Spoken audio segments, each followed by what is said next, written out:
In the cold, digital silence of the modern world, we place our faith in systems. We trust in the radar that paints our skies, the satellites that connect our continents, and the black boxes that promise to tell a story even when there is no one left to speak. We believe that in an age of total surveillance and constant communication, nothing can simply vanish. But on March 8, 2014, that faith was shattered. Malaysia Airlines Flight 370, a Boeing 777 carrying 239 souls, disappeared from the face of the earth. It didn't just fall from the sky, it was erased. It slipped through the cracks of our sophisticated global tracking network, leaving behind a void of information and a world of agonizing questions. The story we were given was one of a ghost plane, flying silently for hours into the abyss of the southern Indian Ocean, the most remote waters on the planet. But this official narrative is a story full of holes, a document filled with black lines where the truth should be. For every piece of information released, another was withheld. For every answer provided, a dozen more questions arose. This is not the story of a lost plane. This is the story of a narrative that was controlled, manipulated, and censored. This is the story of what was redacted. Our journey begins in the sterile, fluorescent-lit environment of Kuala Lumpur International Airport.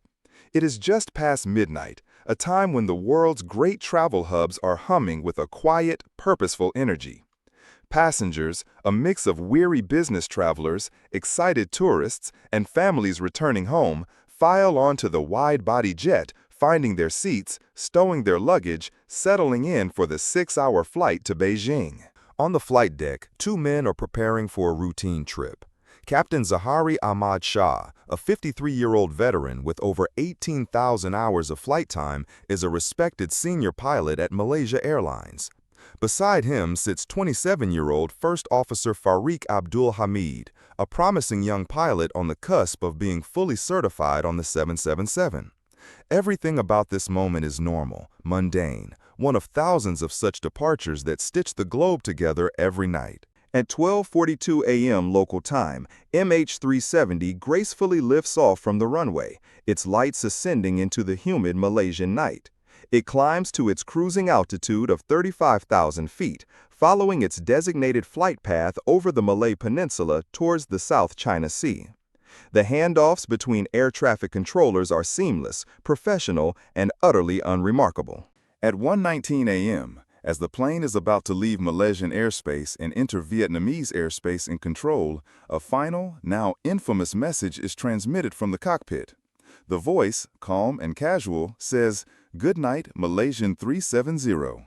This is the last time anyone in an official capacity will ever hear from the plane. 2 minutes later, at 1:21 a.m., the aircraft's transponder, the device that broadcasts its identity and altitude to civilian radar, is switched off. The plane, at that precise moment, becomes a ghost on the screens of air traffic controllers. It simply blinks out of existence. But it did not fall out of the sky. It did not explode.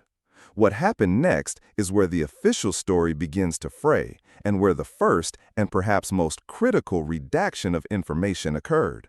While civilian air traffic controllers in Malaysia and Vietnam were scrambling, confused by the sudden disappearance, another set of eyes was watching. The Royal Malaysian Air Force was tracking an unidentified aircraft on its primary military radar. This was not the fuzzy, intermittent signal of a civilian system.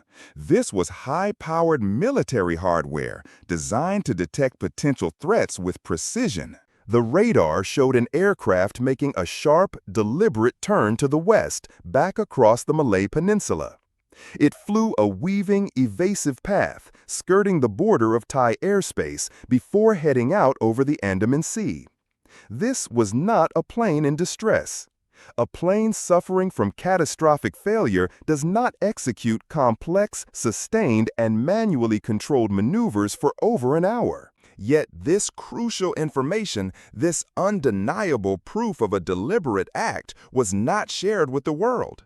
It was not shared with the international search teams who were immediately dispatched to the South China Sea, the plane's last known location according to civilian data. For 7 agonizing days, 26 countries would focus their ships, planes, and satellites on the wrong patch of ocean, a search area of millions of square kilometers, while the Malaysian authorities held the truth under lock and key. Why? The official explanation was a mixture of confusion, bureaucratic incompetence, and the need to verify the data. But to critics and the families of the lost, it looked like the first deliberate act of concealment in a long and painful saga. This was redaction number 1, the deliberate withholding of military radar data that fundamentally changed the entire nature of the disappearance, losing the world a critical week when the trail was at its warmest. When the military radar data was finally, reluctantly disclosed, it created a new mystery. The plane had flown west, out of range of Malaysian military radar, and then vanished again. The official narrative needed a new direction, a new piece of evidence to guide the search. And it arrived in the form of a technological marvel, a faint, ghostly whisper from the void. This evidence came from Inmarsat, a British satellite telecommunications company. Their satellite, perched in geostationary orbit high above the Indian Ocean, had been having a sort of automated conversation with Flight MH370 long after it disappeared. The plane's Satellite Data Unit, or SDU, had been automatically responding to hourly status checks, or pings, from the ground station. These pings contained no data about the plane's speed, direction, or altitude. They were simply digital handshakes, confirming the SDU was still powered on.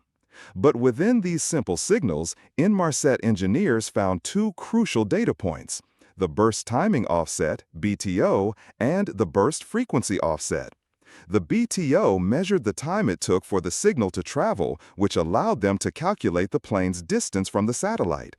This created a series of vast arcs on a map, representing all the possible locations of the plane at the time of each ping. The BFO measured the frequency shift caused by the Doppler effect, the same principle that makes a siren change pitch as it passes you. By analyzing this shift, they could determine if the plane was moving towards or away from the satellite and at what general speed. Combining these 2 data sets, the investigators drew a final 7th arc and concluded that MH370 had flown south for hours until it ran out of fuel and crashed into the remote, desolate waters of the southern Indian Ocean. This was a stunning piece of detective work, a triumph of mathematics and engineering. It became the bedrock of the entire investigation, the sole justification for a multi-year, multi-hundred-million-dollar undersea search in one of the most inhospitable places on Earth. There was just one problem. The world was asked to accept this conclusion on faith alone. The raw satellite data, the complex numbers and technical logs that formed the basis of this revolutionary analysis were classified. They were withheld from the public, from independent experts, and even from the families of the victims. For months, anyone who questioned the Southern Indian Ocean theory was told they simply didn't understand the sophisticated, secret data. This was redaction number 2. The very foundation of the official search area was built on evidence that no one was allowed to see or verify. The families, desperate for answers and growing increasingly suspicious of the Malaysian government's secrecy, began to protest. They demanded transparency. They argued that if this data proved where their loved ones were, it should be made public for independent scrutiny. After immense international pressure, in late May 2014, nearly 3 months after the disappearance, the authorities relented.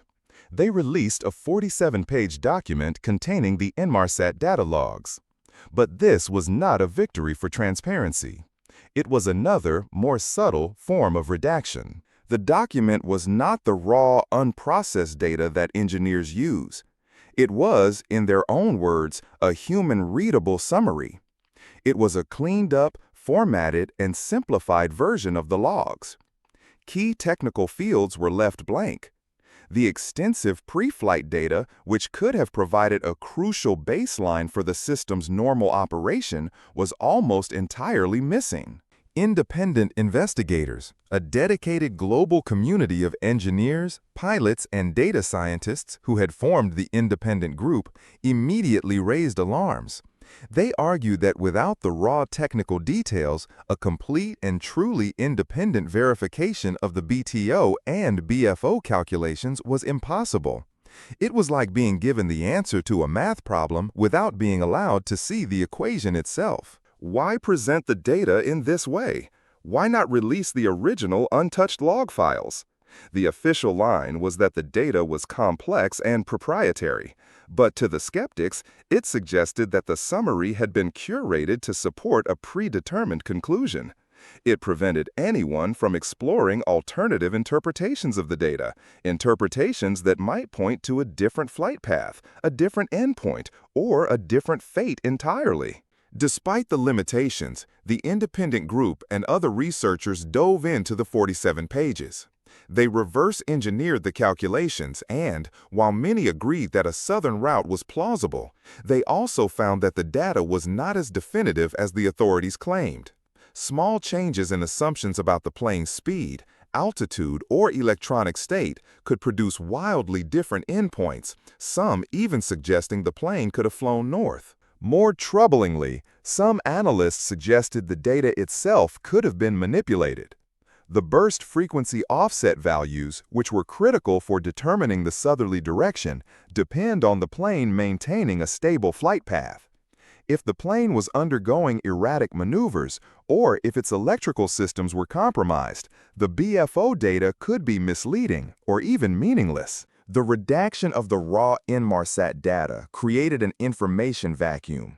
It ensured that the official narrative, the Southern Indian Ocean crash theory, could never be definitively challenged by the public. It locked the world's attention onto a specific, remote patch of ocean, while other possibilities were dismissed as baseless speculation. It was a masterful act of controlling the story, not by lying, but by withholding the only evidence that could prove them wrong. As the undersea search, guided by this redacted data, dragged on fruitlessly for years, attention turned to the other official documents released by the investigation. If the satellite data was a curated summary, what other information had been filtered, edited, or simply blacked out? The answer was found in the dry, bureaucratic language of the official safety investigation reports.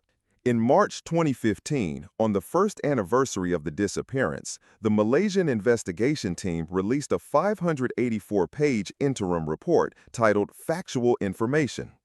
It was a dense collection of technical data, maintenance records, and operational procedures. Buried deep within the air traffic control section was a single, curious sentence. At 21/2016 UTC, name redacted, requested for information on MH370. Who was this person? Why was their name and only their name blacked out in a supposedly factual report? The time of this request is significant. It was more than 4 hours after the plane had been missing. The identity of this individual and the nature of their inquiry at that specific time has never been officially explained. This was redaction number 3, a deliberate, inexplicable act of censorship in the middle of an official document, creating a phantom individual whose role in the events of that night remains a complete mystery. Speculation ran wild. Was it a high-ranking government official? A military officer? Someone with inside knowledge who knew where to look for the plane? The redaction itself was more telling than any name could have been. It was a clear signal that not all information was being shared, that there were actors involved whose identities were being actively protected by the state. But the anomalies in the official reports went far beyond a single redacted name. Independent researchers began to meticulously comb through the Aircraft Communications Addressing and Reporting System, or ACARS, message logs. ACARS is a system that allows for short text messages to be sent between the aircraft and ground stations, often for automated engine health monitoring. Investigators found inconsistencies in the timings of these messages as they were presented in the official reports. Certain message logs seem to be missing entirely, while the timestamps on others appear to be wrongly recorded. These were not just minor clerical errors. Altering the timeline of electronic communications, even by a few minutes, can fundamentally change the sequence of events leading up to the disappearance. These alleged modifications led to accusations that the data logs had been edited. The purpose of such edits could be to obscure an event on board, such as a fire or a power failure that didn't fit the pilot's suicide or hijacking narrative. Or it could be to conceal a third-party electronic intrusion, a theory that, while on the fringes, could not be disproven without access to the complete, unmodified log of all communications with the aircraft. This was another form of redaction, not through black ink, but through subtle manipulation and omission of data. The pattern of secrecy was becoming undeniable. First, the military radar data was withheld. Then, the satellite data was released in a summarized, unverifiable format. Now, the official reports themselves were found to contain blacked-out names and questionable data logs. Each instance, taken alone, could perhaps be explained away. But together, they painted a disturbing picture of an investigation that was more concerned with controlling the narrative than with revealing the truth. This deep-seated distrust was compounded by a statement made in the early weeks of the search. A high-ranking Malaysian Air Force general, in a briefing to the families of the Chinese passengers in Beijing, made a startling admission.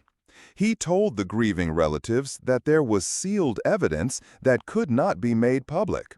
The reason given was that it was part of an ongoing criminal investigation. This admission opened a Pandora's box of questions. What was this evidence, and why was it sealed? The general was referring to the most primary, fundamental pieces of evidence in any air crash investigation.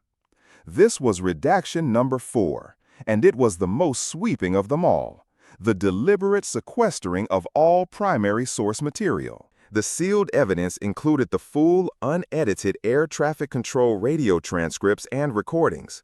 The public has only ever been given a sanitized, printed transcript of the communications. We have not heard the raw audio, which could contain vital clues in the background noise, the tone of voice, the slightest hesitation. Was there stress in the pilots' voices? Were there any other sounds in the cockpit? The audio itself is a crucial piece of data, and it remains locked away. Also sealed was the raw radar data, not just from Malaysia, but from neighboring countries like Thailand, Indonesia, and Vietnam. While Malaysia eventually released its interpretation of its military radar, the raw, unprocessed data files from all sources have never been seen by the public. This data could show the plane's exact flight path, its changes in speed and altitude, with a precision that would dwarf the speculative arcs of the Inmarsat data. It is the single most important piece of evidence for tracking the plane's movements after it turned back, and it is sealed. Finally, the sealed evidence included the complete and continuous airport security recordings from Kuala Lumpur International Airport. The public has seen a few grainy, edited clips of the pilots and passengers going through security, but the full footage, hours of it, from dozens of cameras has never been released. This footage could show the demeanor of the crew, who they might have met with, what they were carrying, and any unusual activity in the airport that night. It could provide crucial context to the human element of the mystery, and it, too, is sealed. The official justification for this secrecy was the criminal investigation, but this explanation quickly fell apart under scrutiny. In any typical criminal case, the primary suspects would be interviewed. But in the case of MH370, the primary suspects in any hijacking or mass murder-suicide scenario, the pilots and passengers, were on the missing plane. There were no arrests to be made, no suspects to be prosecuted.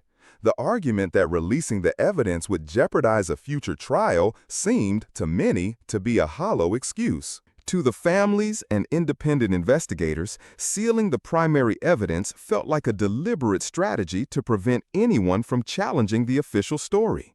If you control the foundational evidence, you control the entire narrative. No one can prove you wrong if they are denied access to the raw data. The sealed evidence remains the great known unknown of the MH370 mystery. We know it exists, but we have no idea what secrets it holds. This lack of transparency inevitably focused the world's attention on the two men with their hands on the controls, Captain Zaharie Ahmad Shah and First Officer Fariq Abdul Hamid. If the plane's deviation was a deliberate act, as the military radar suggested, then the person or people responsible had to be on the flight deck. The investigation into the lives of these two men became one of the most scrutinized and most heavily redacted parts of the entire saga. Captain Zaharie, in particular, became the central figure in the most prominent theory, pilot suicide. He was an experienced, well-respected pilot, a husband and father, and a passionate aviation enthusiast who had built an elaborate flight simulator in his own home. The media, aided by selective leaks from anonymous officials, began to paint a picture of a man who was lonely, politically disgruntled, and potentially mentally unstable. Malaysia police raided Zaharie's home and confiscated his flight simulator. The FBI was brought in to analyze the hard drives.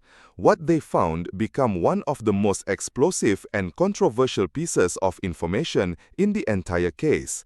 The FBI had managed to recover deleted data points that showed someone had plotted a course on the simulator that was eerily similar to the one MH370 was believed to have taken, a flight path deep into the southern Indian Ocean.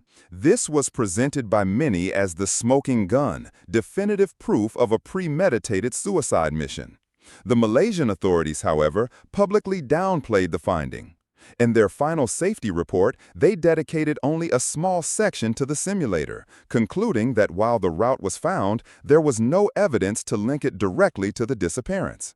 They stated that thousands of routes had been plotted on the simulator, and this was just one of many. But here we find another critical redaction. The full FBI report on the flight simulator has never been released. It is estimated to be over 200 pages long, a detailed forensic analysis of the hard drives. The public has only been given a brief second-hand summary of its findings, filtered through the Malaysian investigation. What else was in that report?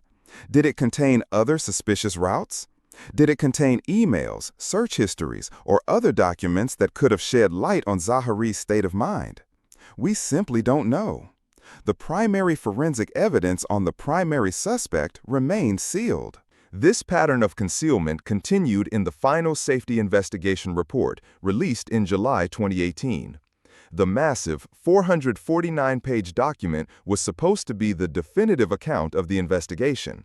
It concluded, unsatisfyingly, that the team was unable to determine the real cause for the disappearance. But it was what was missing from the report that spoke the loudest. Attached to the main report were over 1,500 pages of appendices, including a section from the Royal Malaysia Police detailing their criminal investigation into the crew. This section was heavily, almost comically redacted. Entire pages were blacked out. Critical sections detailing the police findings on the pilots' personal lives, their financial status, their psychological evaluations, and their backgrounds were completely obscured by thick black ink. This was redaction number 5. The official, final report, meant to provide answers, was instead a monument to censorship. The report stated there was no evidence to suggest any behavioral changes in the crew, but then refused to show the evidence that led to this conclusion. It was a classic case of being told to trust us while simultaneously being shown that there was information they did not want us to see. Why redact the police report if it truly found nothing of significance? If the pilots were completely innocent of any wrongdoing, releasing the full, unedited report would have been the best way to clear their names and end the speculation. The redaction of the police findings served only one purpose: to fuel suspicion. It suggested that the police had found something that the authorities did not want to become part of the public record. Perhaps they found evidence of a motive, but one that was politically embarrassing. Or perhaps they found evidence that pointed away from the pilots, towards a different scenario that the government was unwilling to consider. This intense focus on the pilots, driven by the pilot suicide theory, served a useful purpose for the authorities. It provided a simple, self-contained explanation for an impossibly complex event. It placed the blame squarely on the shoulders of one man, effectively closing the case.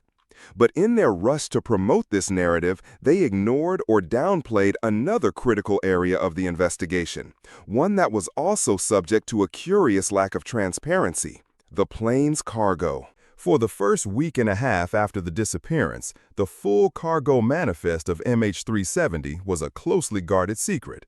Officials gave vague and sometimes contradictory statements about what the plane was carrying.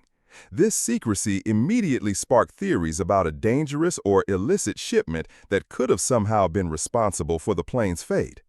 The truth, when it was finally revealed, was both mundane and deeply suspicious. On March 17, 2014, it was revealed that the plane was carrying 221 kilograms of lithium-ion batteries. This immediately raised red flags. Lithium-ion batteries have a known history of causing catastrophic fires on aircraft if they are damaged or improperly packaged. A fire in the cargo hold could potentially explain the loss of communications and the erratic flight path, as the pilots struggled to control a burning, smoke-filled aircraft. However, the official investigation quickly dismissed the battery fire theory. They stated that the batteries were packaged in accordance with all safety regulations, and that the location of the batteries in the cargo hold was not near the satellite data unit, which continued to operate for hours. But the initial secrecy surrounding the batteries was suspicious. Why not disclose this information from day one? But the batteries were not the only strange item in the cargo hold. The manifest also listed a separate, very large consignment: over 2.4 tons of walkie-talkie chargers and accessories. The sheer size of this shipment, sent by a Motorola Solutions facility in Malaysia, was unusual. While perfectly legal, it added another layer of electronic complexity to the cargo. This leads us to redaction number 6, the incomplete cargo manifest. While the existence of the batteries and walkie-talkies was eventually disclosed, the full, detailed manifest, including the specific sender and receiver information for every single item on board, has never been subject to full public scrutiny. Was there anything else on that plane? Was the declared cargo what was actually loaded? Without a fully transparent and verifiable chain of custody for the cargo, a crucial avenue of investigation remains clouded in doubt. The cargo fire theory has never been fully debunked, and the initial lack of transparency about the lithium-ion batteries has led many to believe that the authorities were initially trying to conceal a potential source of corporate or regulatory liability. If a fire was the cause, it would raise uncomfortable questions about safety procedures, pre-flight inspections, and the manufacturing standards of the items being shipped. It was a much messier, more complicated explanation than the neat, tidy theory of a rogue pilot. As the years passed, the fruitless deep-sea search in the southern Indian Ocean, guided by the redacted Inmarsat data, was eventually called off. The official investigation wound down, culminating in the heavily redacted final report of 2018. The mystery of MH370 was officially relegated to the archives, an unsolved case destined to become a modern legend. But the physical world had one last, tragic story to tell. Beginning in July 2015, pieces of debris from a Boeing 777 began to wash ashore on the coastlines of the western Indian Ocean, on islands like Reunion, Mauritius, and on the shores of Mozambique and Tanzania. The first piece to be found was a flaperon, a part of the wing's trailing edge. Its serial number confirmed unequivocally that it was from the missing aircraft. This was the first and only piece of physical proof that MH370 had indeed ended its flight in the Indian Ocean. Over the next few years, more than 30 pieces of debris believed to be from the plane were discovered by members of the public. This should have been a breakthrough, a chance to finally glean some physical clues about the plane's final moments. However, the handling of this debris became yet another source of controversy and suspicion. The official investigation seemed strangely passive, relying almost entirely on amateur beachcombers, most notably an American lawyer named Blaine Gibson, to find and recover the wreckage. There was no organized, systematic search of the coastlines by the authorities. Furthermore, the analysis of the debris was slow, and the full findings were not always shared transparently. The French authorities, who took custody of the flaperon found on the French island of Reunion, conducted their own investigation, the results of which have been kept under a tight lid of French judicial secrecy. Analysis of the flaperon suggested that it was not in a deployed position for landing, but was likely retracted, consistent with a high-speed, uncontrolled impact with the water. Other pieces of debris showed signs of stress that also pointed to a violent breakup. This physical evidence seemed to support the death dive theory, where the plane ran out of fuel and crashed. But this is where we encounter the final and perhaps most tragic redaction. The redaction of a cohesive, transparent, and international effort to analyze the only physical evidence we have. The debris was scattered, not just across the ocean, but across different jurisdictions and investigative bodies. There was no central public database of all the found pieces. The full forensic reports on each piece have not been compiled and released in a single, accessible document. This lack of coordination has allowed for competing interpretations of the evidence to fester. Some independent analysts, looking at the state of the debris, have argued that it points to a controlled ditching, not a high-speed crash. They suggest the flaperon could have been deployed and then damaged upon impact. A controlled ditching would mean a pilot was at the controls until the very end, which would lend more weight to the pilot's suicide theory, but contradict the ghost flight scenario of an incapacitated crew. The physical debris, the only tangible link to the 239 lost souls, has failed to provide the closure it promised. Instead, it has become just another part of the puzzle clouded by secrecy and a lack of official transparency. It represents a missed opportunity to let science and forensics speak, free from the control of governments and investigative bodies, each with their own agenda. So we are left where we began, in the dark. We have a plane that was deliberately diverted from its course, a fact that was concealed for a critical week. We have a search that was guided by satellite data that was presented in a way that prevented independent verification. We have official reports that are literally blacked out, concealing the identities of key individuals and the findings of the police investigation. We have sealed evidence, including the most fundamental radar and audio recordings, locked away from public view under the questionable guise of a criminal investigation with no criminals to prosecute.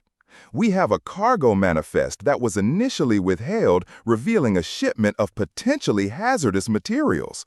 And we have the physical wreckage of the plane, discovered by chance and analyzed in secret. This is not just a series of unfortunate mistakes or bureaucratic oversights. The sheer number of redactions, omissions, and instances of withholding critical information points to a concerted, deliberate effort to control the narrative of what happened to Flight MH370. The question is no longer just what happened to the plane, but why are they hiding the truth? There are many theories, some more plausible than others. Was it a sophisticated hijacking by an unknown party for reasons we cannot fathom? The deliberate flight path and the disabling of communication systems suggest a high level of aviation knowledge. If this were the case, the authorities might conceal the truth to prevent public panic or to hide their own security failures. Was it an act of mass murder-suicide by a pilot? This theory is heavily favored by many, but it is built on a foundation of sealed evidence and a redacted police report. If true, the full, unvarnished truth might be concealed to protect the airline from massive liability or the government from the embarrassment of having such an incident occur on its national carrier. Could there have been a fire or other emergency on board that was mishandled? Perhaps the crew was trying to turn back to a safe airport when they were overcome by smoke. This theory is complicated by the continued operation of the satellite data unit, but the initial secrecy around the cargo manifest suggests that the possibility of a catastrophic fire was a major concern for the authorities. And then there are the more fringe theories, born from the information vacuum that the secrecy created. Was the plane shot down, accidentally or intentionally, by a military power in the region?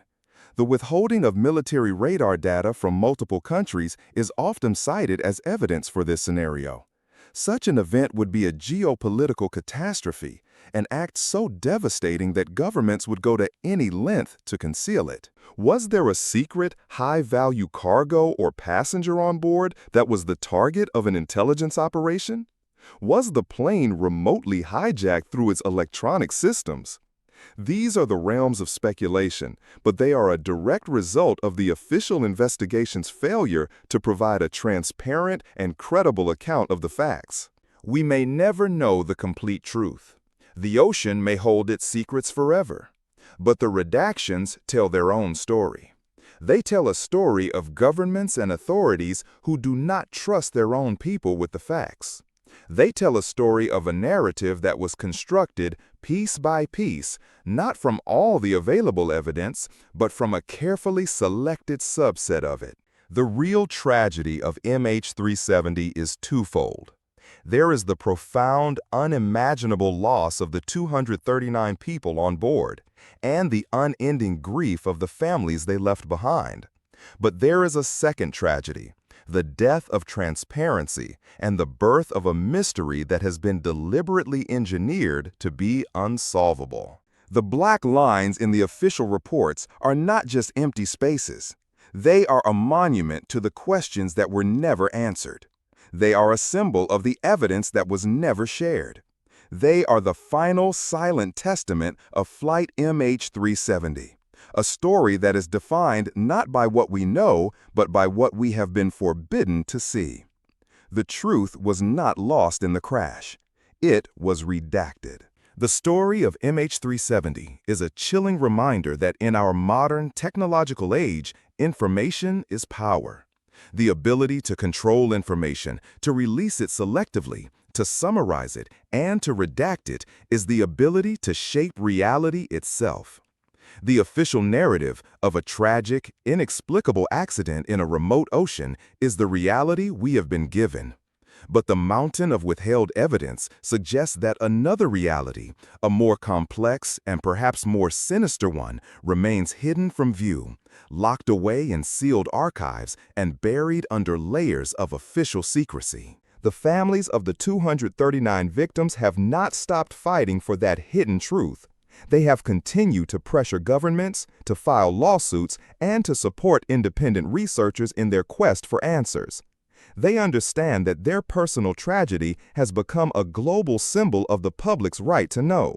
Their fight is not just for their loved ones. It is a fight against the shadows, a demand that the black lines be removed and the sealed evidence be brought into the light. To truly understand the depth of this concealment, we must return to each piece of the puzzle and examine the redactions not as passive omissions, but as active choices. Let us reconsider the military radar. The official story is that the unidentified blip was not immediately identified as MH370, and therefore no action was taken. But this defies the standard operating procedures of any modern Air Force. An unidentified aircraft entering a nation's airspace after a commercial jet has just vanished is a Grade A security threat. It should have triggered an immediate response, including the scrambling of fighter jets to intercept and identify the target. The claim that the on-duty officer simply decided it was not a hostile threat and went back to sleep, as was reported, is not just implausible, it is an insult to the intelligence of the public. The redaction here is not just the data itself, but the entire record of the military's response or lack thereof. What were the conversations in the command center that night? What were the orders given? Releasing the full, unedited logs of the Royal Malaysian Air Force's activities during that crucial hour would either confirm a catastrophic failure of their national defense, or it would reveal something else entirely. The fact that it remains secret suggests that neither option is palatable to the authorities. Now, let us delve deeper into the Inmarsat data, the very cornerstone of the official narrative. The release of the human-readable summary was a masterstroke of public relations. It gave the appearance of transparency while achieving the opposite. It was a data dump designed to overwhelm and confuse, not to clarify. To the average person, the pages of numbers and acronyms were incomprehensible. To the expert, they were a frustratingly incomplete data set. The independent group, through painstaking work, did find that the southern route was a high probability, but their work was always caveated with the fact that they were working with incomplete data. They were forced to make assumptions where raw data should have existed. For example, the exact temperature of a key component in the aircraft's satellite communication system can affect the BFO values. Without the full engineering logs, a default value had to be assumed. A small change in that one variable could shift the final resting place of the aircraft by hundreds of miles. This is the insidious nature of this type of redaction. It allows the authorities to claim that their conclusions are supported by the data, while simultaneously ensuring that no one can independently replicate their work with 100% certainty. It creates a permanent state of plausible deniability. Any alternative theory can be dismissed by saying, "You don't have the full data, so your conclusion is flawed," while they themselves refuse to release that very data. Consider the redacted name in the factual information report. It is a detail so small, yet so profoundly telling. In a 584-page document, every other name is listed: air traffic controllers, airline staff, maintenance crew. But one name is deliberately blacked out. This was not an accident. It required a conscious decision and a physical act of censorship. Why go to the trouble? The timing of the inquiry from this redacted individual 4 hours after the plane went missing is key. By this point, a major international incident was underway. A request for information would not have been casual. This person was likely in a position of power and had a reason to be asking about MH370 at that specific time. Protecting their identity suggests that their involvement is sensitive. It is another thread in the tapestry of the mystery that we are not allowed to pull. The sealed evidence represents the most blatant and arrogant of all the redactions. The argument that it is to protect a criminal investigation is a legal fiction. In the absence of a crime scene, a body, or a suspect who can be brought to trial, there is no criminal case in the conventional sense. The evidence is being sealed not to protect a future prosecution, but to protect the authorities themselves from scrutiny. Imagine what we could learn from the full ATC audio. We could perform sophisticated audio analysis on the background noise. Is there the sound of a struggle, an alarm, the click of a switch that shouldn't have been touched? Is there a change in the breathing of the pilot speaking? This is not speculation. This is standard procedure in modern air crash investigations. The fact that it has not been made public is a profound deviation from international norms. The raw military and civilian radar data from all countries in the region is the holy grail. It would allow for a complete second-by-second reconstruction of the plane's flight path. It would end all debate about where the plane flew. It would show the precise moment of the turn, the changes in altitude, the evasive maneuvers. It would provide a factual basis that could either confirm or completely destroy the Inmarsat analysis. Its continued classification is, without a doubt, the single greatest obstacle to solving this mystery. The investigation into Captain Zaharie is a case study in narrative construction. The pilot's suicide theory is compelling because it is simple and requires no conspiracy. It is the story of a single troubled man. But it is a story that has been built on leaks, innuendo, and, most importantly, redacted evidence. The public was told about the flight simulator data, but not in its entirety. The public was told the police investigated the pilot, but the findings were blacked out. This selective release of information is a form of psychological manipulation. It plants a seed of suspicion in the public mind and then withholds the very evidence that could either make that seed grow or uproot it entirely. It leaves the captain's family in a state of perpetual limbo, unable to defend his name against accusations that are based on secret evidence. It is a deeply cynical way to manage a crisis. Create a villain, but never show the proof. The cargo manifest issue is equally troubling. The delay in releasing the information about the lithium-ion batteries is a classic sign of an organization in damage control mode. In the immediate aftermath of a disaster, the first instinct of any corporation or government is often to control the flow of information to minimize liability. The 2-week delay gave them time to craft their messaging to ensure that when the information was released, it was accompanied by the official conclusion that the batteries were not a factor. But what if they were? A fire in the forward cargo bay, where the electronics and communications hub, the EE bay, is located, could explain the progressive failure of the plane's systems. The transponder, ACARs, and radios could have all been knocked out by a fire that the pilots were desperately trying to fight. Their turn back towards Malaysia could have been a desperate attempt to get to the nearest suitable airport like Langkawi. This scenario is plausible, but it doesn't fully explain the subsequent hours of flight to the south. However, if a fire had compromised the flight deck, rendering the crew incapacitated, the plane could have continued on autopilot until it ran out of fuel. The problem is, without the full, unredacted maintenance logs, cargo records, and cockpit voice recorder, it is impossible to know for sure. The redactions have made it impossible to rule this theory out, just as they have made it impossible to prove any other. Finally, the debris. The fragmented and disorganized approach to its recovery and analysis is baffling.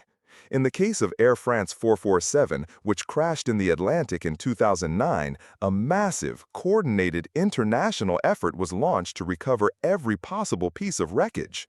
The debris field was meticulously mapped and analyzed, providing crucial clues that led to the recovery of the black boxes. With MH370, the opposite happened. The authorities waited for the ocean to deliver the evidence to them and then analyzed it behind closed doors. This passive approach meant that crucial pieces of debris may have been lost forever, sinking back into the ocean or being carried away by currents.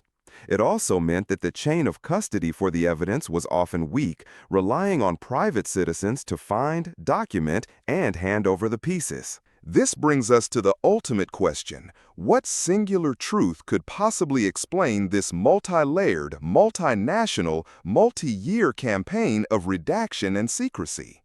A lone, suicidal pilot? It seems unlikely that such a simple explanation would require such a complex, international cover-up, involving sealed military data from multiple countries. A simple accident, like a fire?